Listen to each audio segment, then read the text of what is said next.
안녕하세요. 한이투입니다. 예, 오늘은 주식 투자의 기본과 옛말에 대해서 한번 알아보겠습니다.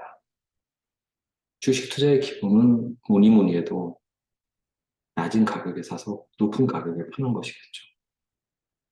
예, 대부분의 전문가들은 이 말을 하고 있습니다. 근데 실제로 그 매매를 하다 보면 이렇게 하는 게 쉽지 않습니다. 보통 막 올라갈 때 흥분해서 사게 되고, 그리고 막 떨어질 때 공포에 질려서 팔게 되어 있습니다. 예, 이 주식 투자의 기본만 어, 잘 지킨다면 웬만해서 일단 손해는 보지 않습니다. 그러면 떤 종목을 사야 될까? 어, 먼저 소형주를 하고 보면 소형주는 이게 가격이 계속해서 내려가면 예, 어떤 그 어, 이유가 있습니다.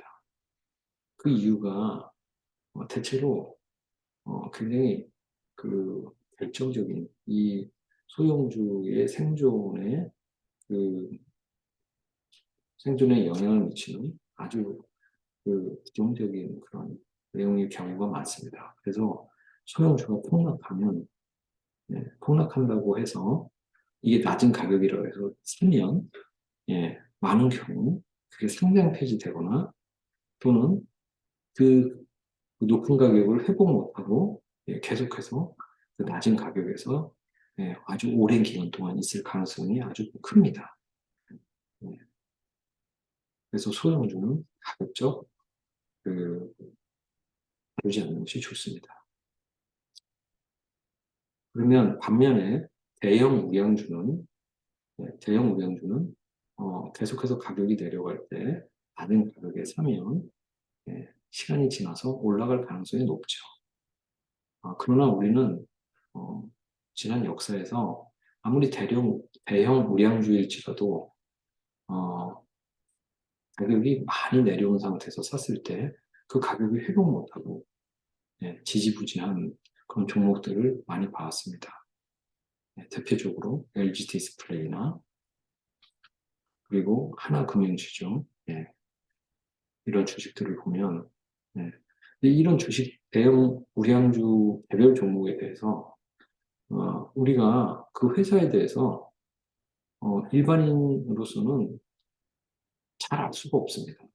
예, 특히 기술 회사인 경우에는 예, 아주 큰 그 삼성전자만 하더라도 우리 일반인들이 반도체의 개별 기술이 어떤지, 그리고 그 시장이 어떻게 변해가는지, 이런 것에 대해서 잘 파악하기가 쉽지 않습니다. 예, 그래서 대형 우량주는 소형주보다 낮기는 한데, 더 그 수익을 줄 가능성이 높기는 하지만, 이것도 좀 불안합니다. 그러면, 마지막으로 지수를 기반으로 한 ETF. 예, 지수를 기반으로 한 ETF는 예를 들어서, 코스피 ETF, 코스닥 ETF, 또는 다우 ETF, 나스닥 ETF. 예, 이런 것들은 안전하죠. 시장 전체를 그 대상으로 한 ETF이기 때문에 시장 전체가 망할 리는 없죠. 예. 그리고 이게 계속해서 떨어진다는 것은 어떤 상황에 의해서 계속해서 떨어지면 아주 낮은 가격에 우리는 살 수 있고, 그리고 시간이 지나면 이 자본주의 시스템에서 그 어떤 문제점들은 어떤 방식으로든 해결이 되게 마련입니다. 그래서 다시 그 문제가 해결된 후에는 다시 예전처럼 예전의 가격을 회복하거나 아니면 더 높은 가격을 형성할 수 있죠. 그래서 그 워렌 버핏도 일반인들은 지수 ETF를 하는 게 낫다라고 조언을 하고 있습니다. 그래서 지수 ETF를 사면 아주 낮은 가격에 사서 높은 가격에 팔 그런 가능성이, 그래서 수익을 낼 가능성이 아주 높습니다. 그러면 그 낮은 가격에 사서 높은 가격에 지수 ETF를 판다는 거는 시장 전체가 폭락을 할 때 사서 시장 전체가 폭등을 할 때 아니면 정상 가격으로 예전 가격으로 돌아왔을 때 판다는 것을 의미하는데요.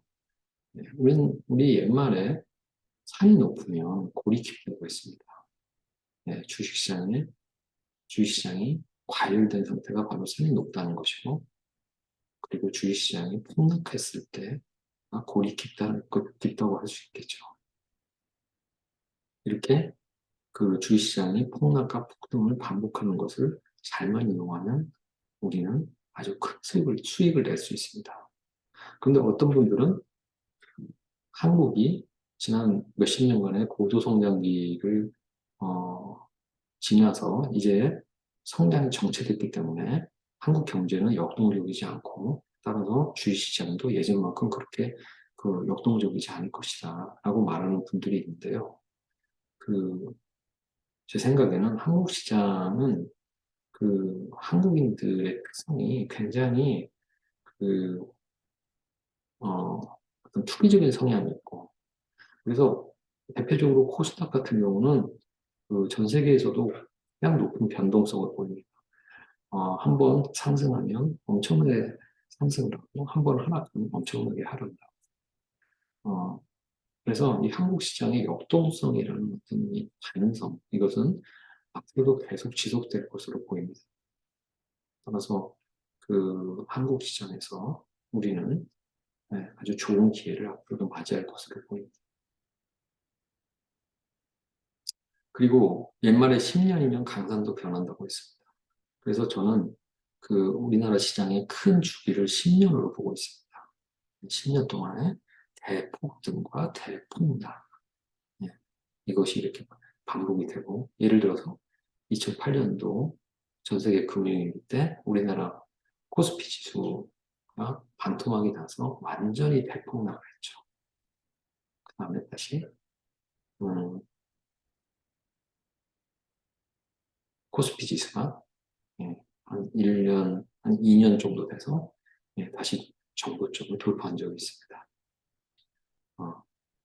이렇게 그리고 한 10년을 주기로 보면 2008년에서 2000, 음, 2020, 2021년도에 3,300을 돌파했죠. 10년 정도 주기로 대폭락과 대폭등을 반복을 하고 있고요. 그리고 그 10년 안에, 10년의 그 기간 동안에 또 작은 주기들이 있습니다. 작은 주기는 보통 100일 정도, 그러니까 3달 반 정도, 3달 반 정도 주기, 3달 반 정도의 어떤 폭락이 한 번 있으면 3달 반 정도 지나면 서서히 그 폭락을 일으켰던 문제들이 해결되면서 다시 정고점 가까이 가는 이런 패턴이 있습니다. 그래서 어떤 시장이 많이 내려왔다 할지라도, 그래서 뉴스에 나고 이렇게 하다 할지라도 한 100일 정도 지나면, 인간의 마음이라는 게 100일 정도 지나면 부정에서 긍정으로 이렇게, 아니면 부정적인 마음이 씻어지면서 다시 평온을 되찾게 되죠. 이 주식시장은 심리 게임이라고, 심리가 좌우한다고 많은 분들이 그러죠. 그래서 이렇게 큰 주기와 작은 주기, 이런 것들을 잘 이용하면 우리는 시장에서 큰 수익을 거둘 수 있습니다. 오늘은 여기까지 하겠습니다. 감사합니다.